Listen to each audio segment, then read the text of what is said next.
다니엘의 금식이라는 제목으로 하나님 말씀 증거하겠습니다. 이제 다음 주부터 다니엘 금식이 시작이 됩니다. 그래서 오늘은 다니엘이 어떤 사람인가, 그리고 그가 했던 금식은 어떤 의미를 가지고 있는가 하는 것을 함께 생각해 보려고 합니다. 다니엘은 주전 6세기경에 바벨론으로 이민 온 10대의 소년이었습니다. 아마 한 16살 정도 되었던 것 같습니다. 사실 이민이라고는 하지만 실은 나라가 망해서 포로로 끌려온 것입니다. 근데 그런 10대의 포로 소년을 통해서 하나님이 역사의 주관자이시다 라고 하는 것을 보여주는 내용이 바로 다니엘서의 내용입니다. 그러니까 다니엘서를 관통하는 하나의 메시지는 뭐냐면 하나님은 역사의 주관자이시다 라는 것입니다. 다니엘이라고 하는 이름 자체가 바로 그 하나님은 심판자이시다 라고 하는 이런 뜻을 가지고 있죠. 그래서 과연 그런데 하나님께서 이 역사의 주관자이시다 라고 하는 것을 보여주시는데 누구를 통해서 이걸 보여주시느냐? 다니엘과 사드락과 메삭과 아벳느고라고 하는 그 세 친구들을 통해서 포로로 끌려온 이 10대의 청소년들을 통해서 하나님이 역사의 주관자이심을 보여주고 계시는 메시지가 바로 이 다니엘서입니다. 다니엘서 1장에서는 과연 그러면 다니엘이 그와 같은 역할을 감당할 만한 사람인가 하는 그 다니엘의 됨됨이에 대해서 보여주고 있습니다. 두 가지를 이야기하는데, 첫째는 그 이름에 관한 것입니다. 또 한 가지는 음식에 관한 것입니다.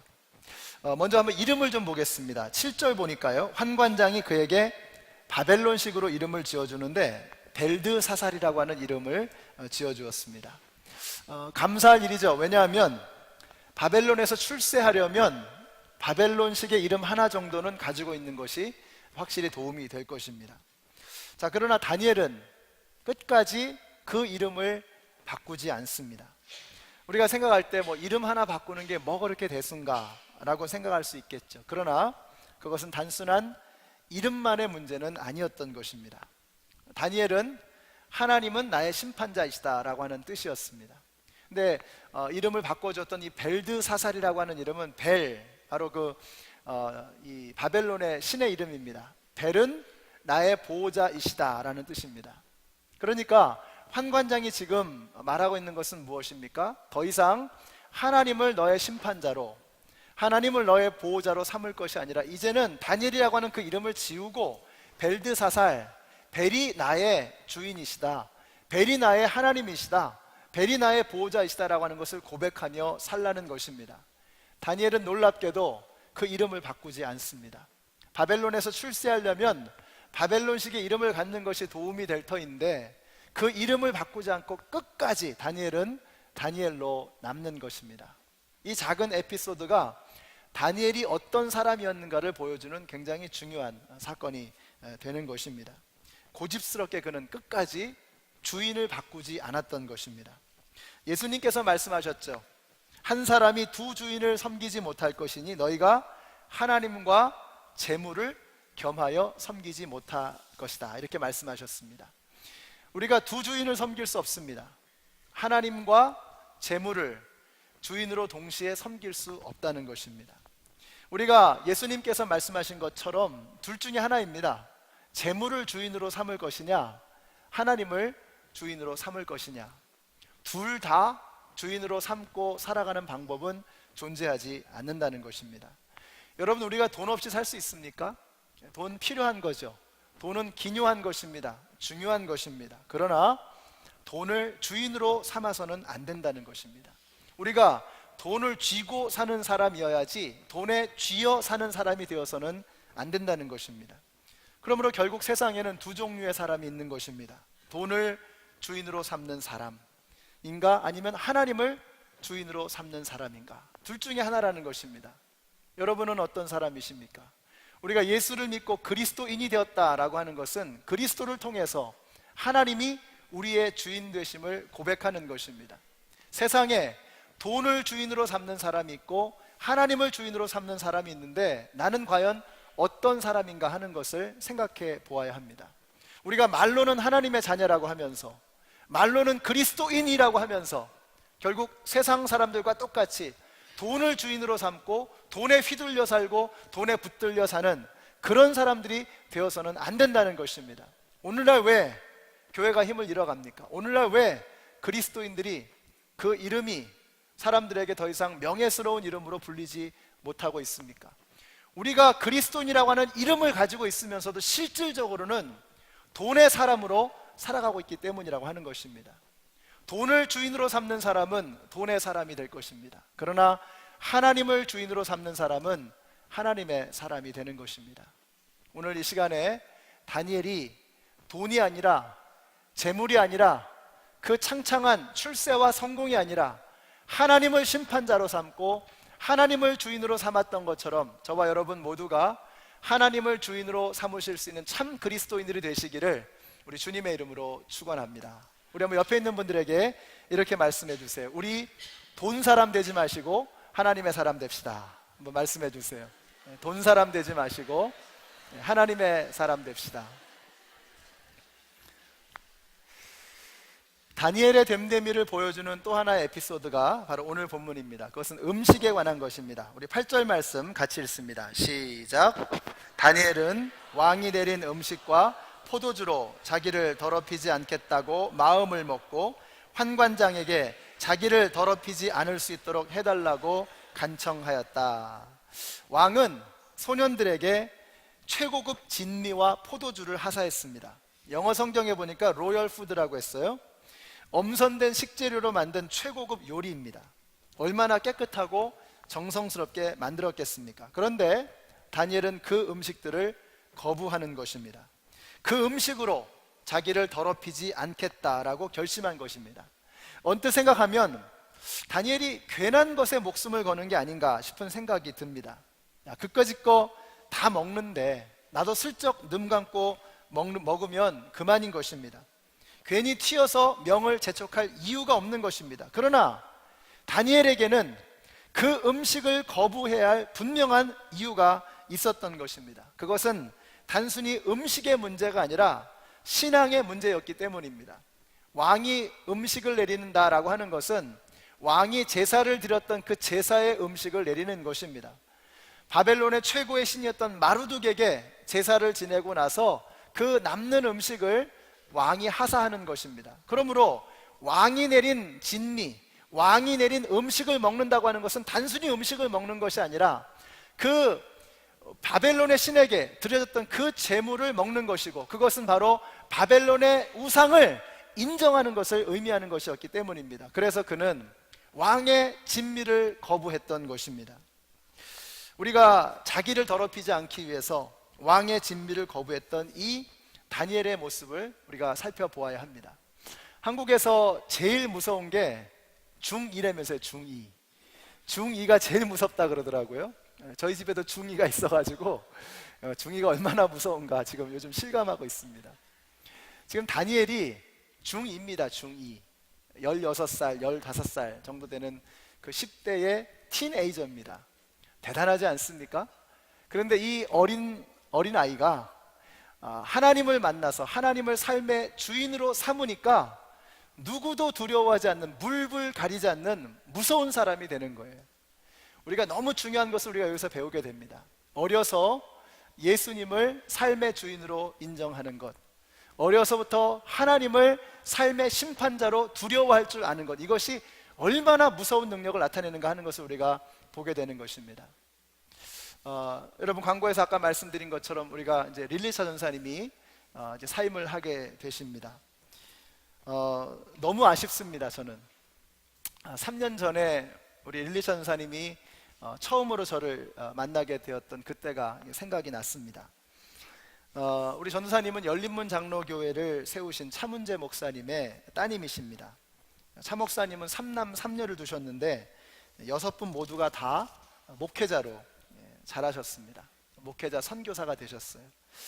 제가 차 목사님을 한 번도 뵌 적이 없지만 6분의 자녀 모두를 목회자로 키우셨다는 걸 보니까 훌륭한 목사님이셨음에 틀림이 없다는 생각이 듭니다. 이렇게 좋은 가정에서 믿음으로 잘 양육받으신 우리 릴리차 전사님이십니다. 한 1시간 반 정도를 저하고 인터뷰를 하고 나서 이제 이렇게 대화를 하게 되는데, 보통은 그러지 않습니까? 기도해보고 우리 정하십시다, 이렇게 되는 게 이제 보통이잖아요. 근데 릴리처 전사님이 저한테 그러시는 거예요. 이 교회에서 일을 해도 되겠습니까? 같이 일하고 싶습니다, 이러시는 거예요.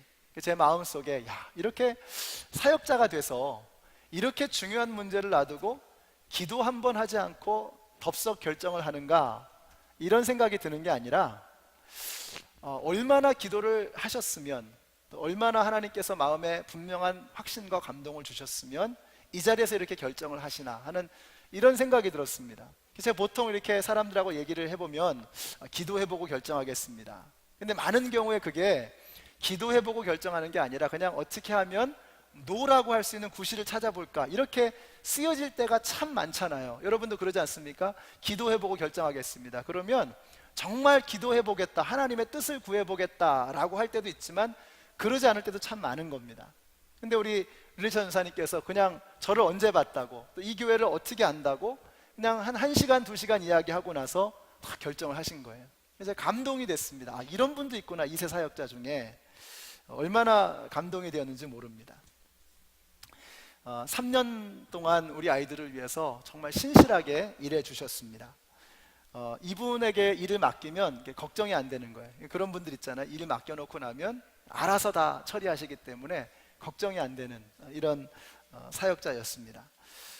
저는 이런 생각이 듭니다. 우리 릴리처 전사님에게 배운 우리 아이들이 다니엘처럼 하나님을 만나고 예수님을 만나서 세상을 뒤집어낼 수 있는 그런 아이들이 될 것이다라고는 이런 믿음이 있습니다.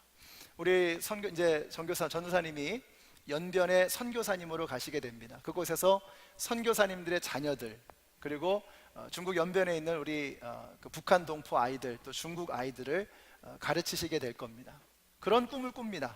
하나님께서 우리 전도사님을 통해서 중국 땅에 정말 하나님의 나라를 이루시겠구나, 다니엘과 같은 아이들을 키워서 그 땅 가운데 하나님의 역사를 이루시는 그런 놀라운 일을 이루시겠구나 하는 그런 생각을 하게 됩니다. 우리 전도사님이 건강이 그렇게 썩 좋지 않으신 편입니다. 몸이 약하신 편이에요. 그래서 여러분들이 우리 전도사님을 위해서 계속해서 기도해 주시고, 또 그 사역을 구체적으로 어떻게 도우실 수 있는지를 한번 고민해 보셨으면 좋겠습니다. 정말 연변 땅에 하나님의 나라가 임하고 그 땅 가운데 새벽 이슬과 같은 다니엘들이 일어나게 되시기를 우리 주님의 이름으로 축원합니다. 자, 그렇다면 우리가 거부해야만 할 왕의 진미는 과연 무엇인가 하는 것입니다. 일전에 언급한 적이 있었던 그 젠센 프랭클린의 성령으로 배부른 금식이라고 하는 책을 보시면 거기에 위장왕이 나온다고 말씀드렸죠. 킹 스토맥. 그러니까 우리의 위장이 왕이 되어 버렸다는 거예요. 굉장히 중요한 의미를 가지고 있다고 생각이 됩니다. 오늘날 우리는 위장을 왕으로 생각하고 살아갑니다. 그래서 내 욕망, 내 욕구, 내 쾌락, 내가 원하는 것을 최고의 가치로 삼고 살아가는 것입니다. 옛날에 그 스프라이트 광고할 때 Obey your thirst, 너의 목마름에 복종하여라, 이런 광고가 나왔었어요. 그게 오늘날 이 시대를 설명하고 있는 광고 내용입니다. 너의 목마름에 복종하라는 거예요. 다시 말하면 하고 싶은 대로 하라는 겁니다. 네가 끌리는 대로, 네가 원하는 대로, 땡기는 대로, 마음대로 하며 살라는 것입니다. 그게 바로 위장왕입니다. 킹 스토맥. 네가 원하는 대로, 바라는 대로 하라는 거예요. 다니엘이 왕의 진미를 거부한 것은 위장이 나의 왕이 아니라는 것을 선포한 것입니다. 내가 원하는 성공, 내가 바라는 욕구, 이것이 나의 최고의 가치가 될 수 없다는 것을 선포한 것입니다. 왕의 진미를 거부한 것은 위장이 왕이 아니라 내 욕망과 욕구가, 출세에 대한 내 욕구가 왕이 되는 것이 아니라 하나님이 왕이 되셔야 한다라고 하는 것을 그가 선포했던 것입니다. 우리가 왕의 진미를 거부해야 됩니다. 위장이 우리의 왕이 되는 것을 거부해야 됩니다. 내가 바라는 대로, 하고 싶은 대로, 내키는 대로 하며 사는 것을 우리는 거부할 수 있어야 됩니다. 우리는 위장이 아니라 하나님이 왕이 되도록 고백해야 되는 것입니다. 내가 바라는 욕망과 욕구가 아니라 하나님이 나의 가장 소중한 가치가 되며 살아가야 되는 것입니다. 다니엘이 바로 그것을 고백했던 것입니다. 여러분이 먹는 것이라고 하는 것은 그게 대단한 게 아니잖아요. 그냥 대충 먹고 넘어갈 수도 있는 겁니다. 다 먹는데 뭐 그 정도쯤이야 뭐 그것도 안 하고 어떻게 살아 이러면서 넘어갈 수 있는 거예요. 다니엘이 놀라운 것은 그 작은 것 하나도 소홀히 넘기지 않았다는 것입니다. 먹는 것 하나라도 대충 적당히 넘어가지 않았다는 것입니다. 사람들이 아무리 부러워하고 모두가 다 그 정도는 괜찮을 거야 라고 말할지라도 그런 것 하나하나까지라도 그냥 소홀히 넘길 수 없는 사람이 다니엘이었던 것입니다. 하나님께서 이와 같은 다니엘의 고집을 참 좋게 보셨던 것 같아요. 여러분 16살짜리 소년이 얼마나 식욕이 왕성했겠습니까? 돌이라도 삼킬 나이가 아닙니까? 그러나 다니엘은 이런 것들로 자기를 더럽히지 않겠다고 그 어린 나이에 마음을 정했던 것입니다. 아무리 화려한 산의 진미가 내 앞에 쌓여 있을지라도, 아무리 화려한 출세의 길이 넓게 열려 있을지라도 그것이 하나님의 영광을 가리는 일이라면 선택하지 않겠다고 뜻을 정한 것입니다. 저는 여러분 모두에게도 이런 영적인 고집이 있게 되시기를 주님의 이름으로 축원합니다. 요한일서 2장 15절에 보니까 이렇게 말씀합니다. 여러분은 세상이나 세상에 있는 것들을 사랑하지 마십시오. 누가 세상을 사랑하면 그 사람 속에는 하늘 아버지에 대한 사랑이 없는 것입니다. 세상에 있는 모든 것 곧 육체의 욕망과 눈의 욕망과 세상 살림에 대한 자랑은 모두 하늘 아버지에게서 온 것이 아니라 세상에서 온 것이기 때문입니다. 이 세상도 사라지고 이 세상의 욕망도 사라지지만 하나님의 뜻을 행하는 사람은 영원히 남습니다. 여러분 아멘이십니까? 내 욕망을 따라 살아가는 사람은 결국은 풀처럼 말라 없어질 것입니다. 그러나 하나님의 뜻을 행하는 사람은 영원히 남을 것이라고 말씀하고 있습니다. 다니엘이 바로 그런 사람이었다는 거예요. 자기가 원하는 욕망과 욕구에 휘둘려 사는 사람이 아니라 하나님을 심판자로 삼고 하나님을 주인으로 삼고 하나님만 바라보며 살아갔던 고집스러운 믿음의 청년이었던 것입니다. 여러분 미국에서 탈세를 가장 많이 하는 소수민족 넘버원이 한국 사람이라고 합니다. 아마도 교회에 나가는 비율로 치면 한국 사람이 최고일 겁니다. 그렇다면 뭔가 잘못된 것이 아닙니까? 우리가 작은 것 하나라도 소홀히 여기지 않는 그런 그리스도인들이 되었다면 그럴 수 없었을 것입니다. 뭔가 잘못된 것입니다. 우리는 너무 큰 것만을 쫓아갑니다. 대단한 것, 큰 것을 잘하려고 합니다. 그러다 보니까 작은 것, 사소한 것들을 놓치게 됩니다. 그러나 정말 중요한 것은 작은 것, 사소한 것입니다. 작은 것, 사소한 것을 잘 해내는 사람을 보면 큰 것도 잘 해낼 수 있다는 것을 우리는 알게 되는 것입니다. 세상에서는 큰 것을 잘하는 사람을 능력 있다고 합니다. 그러나 우리 예수 믿는 사람들은 어차피 결국 내 능력으로 일을 하는 사람들이 아닙니다. 내가 잘해가지고 일을 이루는 사람들이 아니에요. 우리는 하나님의 능력으로 일하는 사람들입니다. 그러면 하나님이 보시는 건 뭐냐면 네가 가지고 있는 능력이 얼마이냐 이거 보시는 게 아니라는 거예요. 하나님은 작은 것에 신실할 수 있는가. 여러분 작은 것이 결단코 작은 게 아닙니다. 가령 예를 들어서 교회 지나가는데 휴지가 하나 떨어져 있습니다. 근데 그냥 지나칠 수도 있습니다. 근데 어이구 주님의 몸된 교회가 휴지가 이렇게 떨어져 있어서 지저분해졌구나. 그걸 그냥 지나치지 못하고 아무도 보지 않는데 그 휴지를 주워서 쓰레기통에 집어넣을 수 있는 사람이라면 그거 아무것도 아니잖아요. 근데 그 하나가 굉장히 많은 것을 이야기해 주는 겁니다. 지나가는데 방 안에 불이 켜져 있습니다. 그냥 지나치지 못하는 거예요. 주님의 몸된 교회에 자원이 낭비되고 있구나. 일부러 들어가서 불을 끄고 나오는 겁니다. 히터가 다 꺼져 있나 체크를 하는 겁니다. 작은 것이지만 결코 그게 작은 게 아닙니다. 우리는 어차피 능력으로 일하는 사람들이 아니에요. 정말 하나님을 어떻게 바라보고 어떻게 믿고 있느냐 하는 이 작은 것에 대해서 어떻게 하고 있느냐 하는 것을 하나님께 보여드려야 합니다. 그러면 그 작은 것에 충성하는 사람을 하나님께서는 크게 들어쓰시는 줄로 믿으시기 바랍니다. 그래서 작은 것이 작은 게 아닙니다. 하나님께서 어떻게 다니엘을 이렇게 놀랍도록 들어쓰셨느냐, 작은 것에 충성하는 사람이었다라고 하는 것입니다. 여러분, 우리가 이 금식을 하면서 얻는 유익이 뭐냐면 오감이 향상되는 겁니다. 금식을 하다 보면 오감이 향상이 됩니다. 그리고 영적으로 민감해지기 시작합니다. 자, 그래서 우리는 작은 것을 소홀히 하지 않는 영적인 감수성, 영적인 민감성이 생겨나게 되는 거예요. 금식을 하면서 얻는 유익이 바로 거기에 있습니다. 작은 것을 소홀히 지나가지 않게 되는 것입니다. 우리는 너무 정신없이 살아갑니다. 정신없이 먹어대고, 정신없이 일을 하고, 정신없이 뛰어다니고, 그래서 작은 것을 소중하게 여기지 못하고 그냥 지나가게 되는 것입니다. 큰 것만 눈에 들어오는 겁니다. 어떻게 하나님께서 그런 사람을 쓰시겠습니까? 하나님께서 다니엘을 쓰신 이유는 그가 작은 일에 충성했기 때문입니다. 이름을 바꾸는 거, 음식 가리는 거, 이거 아무것도 아니잖아요. 아무것도 아닌 그 사소한 작은 일들을 통해서 하나님께서는 다니엘을 보시는 거예요. 저는 여기 계신 저와 여러분들이 작은 것에 충성하는 분들이 되시기를 바랍니다. 소홀한 작은 것 하나도 소홀하게 여기지 않는 저와 여러분이 되시기를 바랍니다. 그 작은 것에 충성하게 될 때, 신실하게 될 때 하나님께서 우리의 진심을 보시고 우리를 사용하게 되실 줄로 믿습니다. 이렇게 다니엘이 하나님이 기뻐하시는 일을 하기 시작하니까 하나님께서 어떻게 하세요? 9절 보세요. 하나님은 다니엘이 환관장에게서 호의와 동정을 받도록 해주셨다라고 했습니다. 다니엘이 하나님 앞에서 충성된 모습을 보이니까 하나님께서 일하기 시작하시는 것입니다. 다니엘은 그냥 충성스럽게 자기 앞에 놓여있는 일들에 하나하나의 삶 속에서 삶의 예배자로 하나님을 바라보면서 작은 것에 충성하며 살았습니다. 그러니까 하나님께서 일하기 시작하시는 거예요. 우리가 하나님 앞에 충성하기 시작하면 하나님께서 우리를 위해서 일하기 시작하는 것을 믿으시기 바랍니다. 하나님이 다니엘을 환관장에게 호의를 갖도록 하게 하셨다라고 했어요.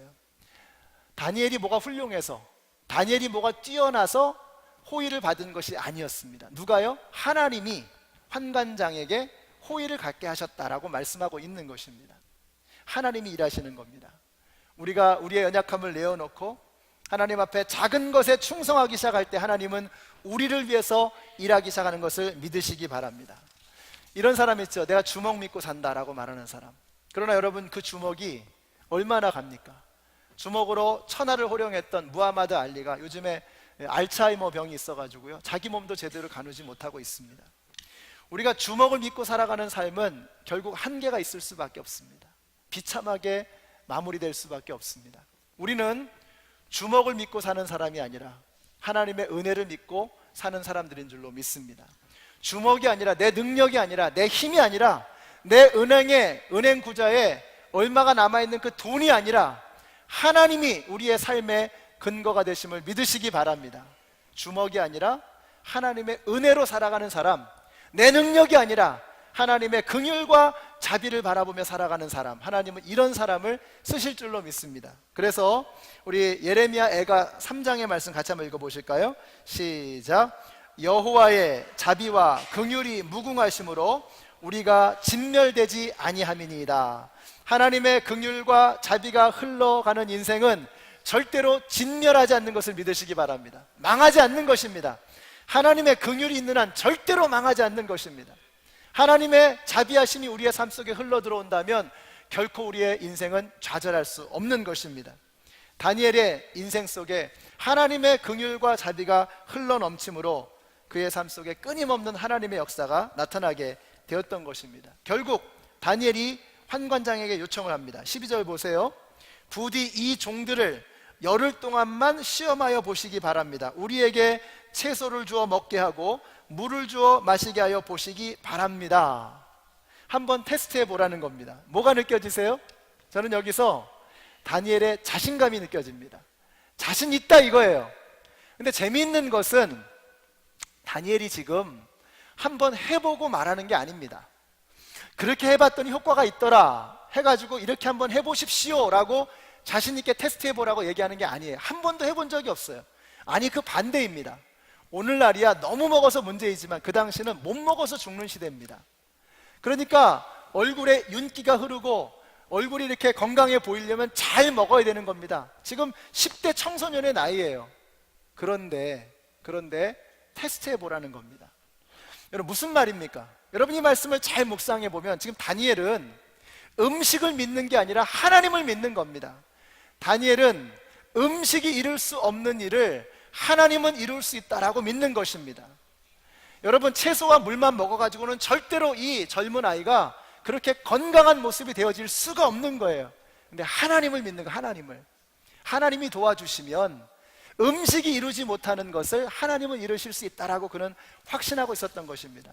사람이 떡으로만 살 것이 아니요 하나님의 입에서 나오는 말씀으로 말미암아 살리라, 그것을 그는 알고 있었던 것입니다. 하나님이 주시는 생명이, 하나님이 주시는 그 생명의 능력이 그를 윤기 있고 생기가 넘치는 그런 생명의 사람으로 만들 수 있다는 것을 다니엘은 확신하고 있었던 것입니다. 다니엘이 열흘 동안 푸성기만 먹었습니다. 결과가 어떻게 되었습니까? 우리 15절 말씀 같이 읽습니다.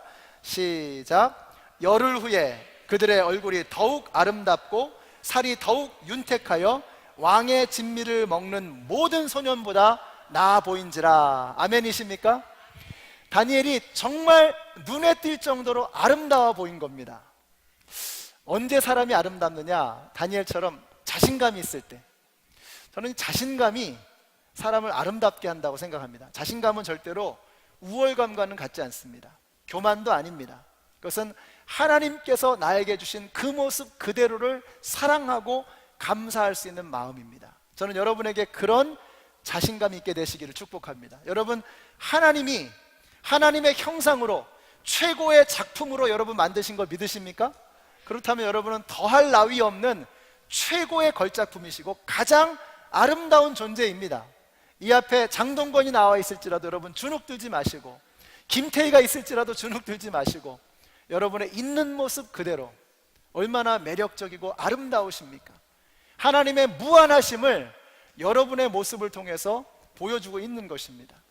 이런 하나님에 대한 확신이 있는 사람은 그 자신감 때문에 매력이 흘러넘치게 되는 것입니다. 우리 한번 옆에 있는 분들에게 이렇게 말씀해 주세요. 당신에게서 매력이 흘러넘칩니다.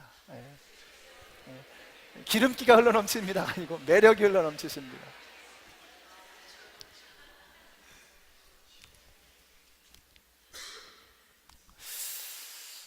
다니엘이 아름다워 보였던 것은 자신감이 넘치는 그 매력뿐만이 아니었습니다. 하나님이 함께 하셨기 때문입니다. 우리가 요즘이야 영양바다라서 너무 많이 먹으면 성인병 걸리고 이러지만 그 당시에는 먹어야 건강을 유지하지 않습니까? 그런데 영어 성경에 보니까 이렇게 말씀하고 있어요. At the end of the 10 days, 열흘이 지나고 나서 they looked healthier, 건강해 보였고 and better nourished, 더 잘 먹은 것처럼 영양 보충이 더 잘 됐다는 겁니다. 하나님의 말씀으로, 하나님이 주시는 은혜로 better nourished, 더 영양 공급이 충분하게 더 잘 되었다는 거예요. 그는 하나님이 주시는 은혜로 살았던 사람인 것입니다. 우리는 떡이 아니라 하나님의 은혜로, 하나님의 말씀으로 살아야 하는 것을 믿으시기 바랍니다. 그럴 때 그런 사람이 매력이 넘치는 아름다운 삶이 되는 거예요. 여러분, 사도 바울을 한번 생각해 봅니다. 사도 바울이 예수님을 만나기 전에 열심히 살았습니다. 씩씩거리면서 열심히 살았어요. 잘 먹었을 겁니다. 호의호식 했을 겁니다. 그러면서 뭐 했어요? 예수 믿는 사람들을 죽이려고 다녔습니다. 열심히 살았습니다. 잘 먹었습니다. 그러나 그 얼굴을 한번 생각해 봅니다. 얼마나 추했을까? 사람들을 잡아 죽이기 위해서 혈안이 되어 있는 그 모습, 얼마나 추한 모습입니까? 그러나 나중에 보십시오. 사도 바울이 굶주리고 먹지도 못하고 추위와 입지도 못하고 수많은 맹수의 위협과 죽음의 위협, 조롱과 난파를 당하고 얼마나 어려운 일들이 많았습니까? 그러나 그는 피골이 상접한 모습이었을지 모르지만 얼마나 아름다운 모습이었을까를 생각해 봅니다. 그는 매력이 넘치는 사람이었습니다. 그 증거가 뭐냐면 로마서 16장 뒤에 보시면요, 수많은 그의 동역자들이 나옵니다. 좀 지루하지만 같이 한번 읽어보실까요? 같이 한번 읽겠습니다. 시작. 그리스도 예수 안에서 나의 동역자인 브리스가와 아굴라에게 문안하여 주십시오. 그들은 생명의 위험을 무릅쓰고 내 목숨을 구해준 사람들입니다. 나의 사랑하는 에베네도에게 문안하여 주십시오. 그는 아시아에서 그리스도를 믿은 첫 열매입니다. 마리아에게 문안하여 주십시오. 안드로니고와 유니아에게 문안하여 주십시오. 암블리아에게 문안하여 주십시오. 우르바노와 스다구와 아벨레와 아리스토블로의 가족에게 헤로디온과 두루베나 두루보사 버시에게 문안하여 주십시오. 루포와 그의 어머니에게 문안하여 주십시오. 그의 어머니는 곧 내 어머니이기도 합니다. 아순그리도와 블레곤과 헤메와 바드로바와 허마와 빌롤로그와 율리아와 네레오와 그의 자매와 올름바와 그들과 함께 있는 모든 성도에게 문안하여 주십시오. 제가 지루하게 왜 이 수많은 이름들을 읽었냐면요, 이 한 사람 한 사람이 사도 바울의 그 아름다운 매력에 끌려서 하나님을 향해 함께 나왔던 바울의 동역자들입니다. 우리는 이름 발음하기도 어렵잖아요. 그런데 이 사람들이 사도 바울을 위해서 목을 내놓았던 사도 바울의 동역자들이었습니다. 왜 그랬을까? 피골이 상접하고 제대로 입지도 못하고 먹지도 못했던 그 바울에게 무슨 매력이 있었기에 그는 겉모양으로 볼 수 없었던, 겉으로만은 판별할 수 없었던, 영적으로만 느낄 수 있는 하나님의 향기, 예수님의 향기, 하나님의 아름다운 매력을 발산하는 사람이었다는 것입니다. 그는 떡으로만 사는 사람이 아니라 하나님의 말씀으로, 하나님의 은혜로 살았던 사람인 것입니다. 저는 여러분에게 그런 아름다운 매력이 흘러넘치게 되시기를 축복합니다. 하나님께서 주시는 그 은혜로 아름다운 매력을 발산할 수 있는 이런 사람들이 되어야 합니다. 제가 교회는 병원이라고 말씀드렸죠? 맞습니다. 교회는 죽어가는 사람들을 살리는 병원이 되어야 합니다. 동시에 교회는 각자 한 사람 한 사람 속에 담겨있는 그 아름다움을 발견해 줄 수 있는 곳이어야 합니다. 그 아름다움을 더욱더 빛나게 할 수 있는 곳이어야 합니다. 그래서 교회는 하스피럴이지만 동시에 뷰티 살롱이어야 합니다. 여러분 각자의 아름다움을 더 아름답게 보여줄 수 있는 그런 곳이 되어야 합니다. 목장 안에서 함께 아래층에 내려가셔서 친교하시면서 서로의 얼굴을 바라보시면서 그 사람의 아름다움을 발견하고 그 사람의 아름다움이 더욱더 빛날 수 있도록 격려하고 위로해 줄 수 있는 이러한 믿음의 공동체가 되는 우리 모두가 되시기를 주님의 이름으로 축원합니다. 우리는 겉모양이 아닙니다. 겉모양이라고 하는 것은 결국은 스킨딥입니다. 얼굴도 여러분 얼마나 들어갔냐 얼마나 나왔느냐 그거 가지고 잘생겼냐 못생겼냐 그거 결정하는 겁니다. 그나마도 시대에 따라서 기준이 다른 겁니다. 아무것도 아닙니다. 정말로 중요한 건 뭐냐면 하나님이 보시는 아름다움의 가치, 하나님의 형상이 그 가운데서 빛나고 있느냐 하는 것입니다. 여기 계시는 모든 성도님들이 그 하나님의 아름다움을 발산할 수 있는 우리 모두가 되시기를 주님의 이름으로 축원합니다. 다니엘이 바로 그런 사람이었습니다. 세상이 줄 수 없는 평안이 얼굴에 흐르는 것입니다. 하나님만이 주실 수 있는 자신감과 매력이 발산되는 사람이었습니다. 화장 잘하고 피부 관리 잘해서 겉으로 예뻐지는 것 좋습니다. 그러나 그보다 훨씬 더 깊이 있는 아름다움이 우리 안에 있어야 합니다. 하나님의 은혜를 먹고 살아가는 사람에게만 흐를 수 있는 그 매력이 있어야 합니다. 저는 이번에 다니엘 금식을 통해서 여러분에게 이런 아름다운 광채가 흐르게 되시기를 바랍니다. 영적으로 점점 더 민감해지셔서 작은 것을 소홀하게 여기지 않는 그런 분들이 되시기를 바랍니다. 오늘 본문의 마지막 절 한번 같이 읽습니다. 시작. 하나님은 이 내 젊은이들이 지식을 얻게 하시고 문학과 학문에 능통하게 하셨다. 그 밖에도 다니엘에게는 환상과 온갖 꿈을 해석하는 능력까지 주셨다. 그 결과가 어떻게 되었습니까? 20절 같이 읽습니다. 시작. 왕은 그들에게 온갖 지혜나 지식에 관한 문제를 물어보고서 그들이 전국에 있는 어떤 마술사나 주술가보다도 10배는 더 낫다는 것을 알았다. 아멘이십니까? 예.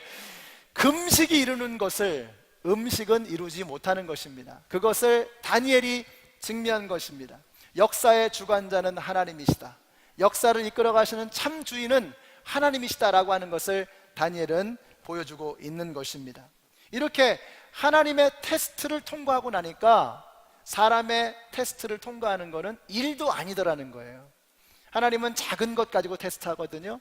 이름과 음식이라고 하는 그 사소한 것을 가지고 하나님 앞에 정말로 신실하고 충성스러운 것을 보여드리니까 느부갓네살 왕 앞에서 치르는 시험은 아무것도 아니었던 것입니다.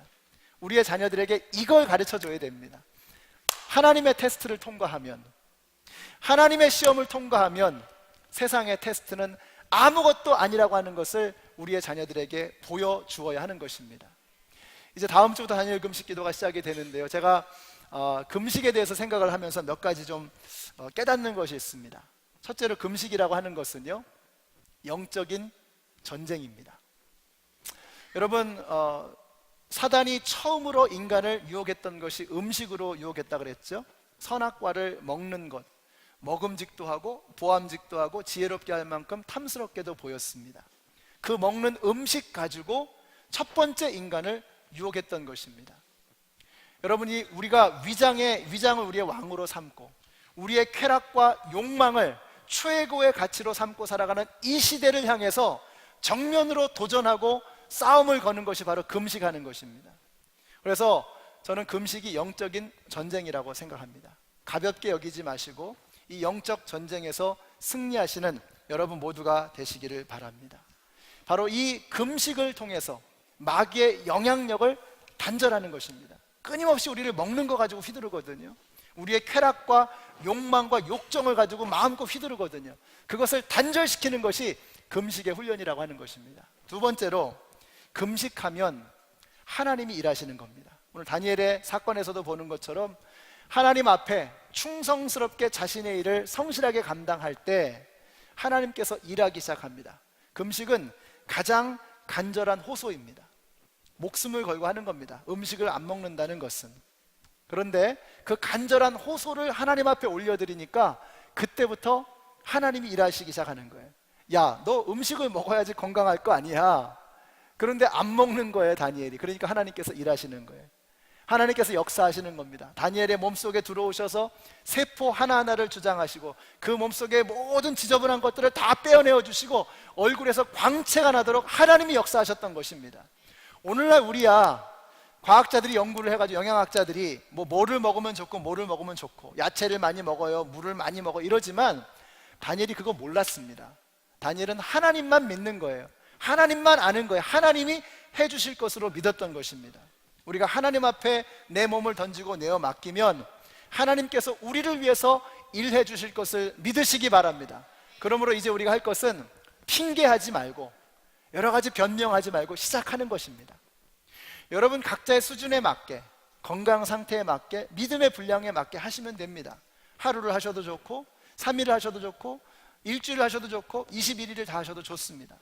여러분이 처한 상황 속에서 여러분이 할 수 있는 만큼 최선을 다하십시오.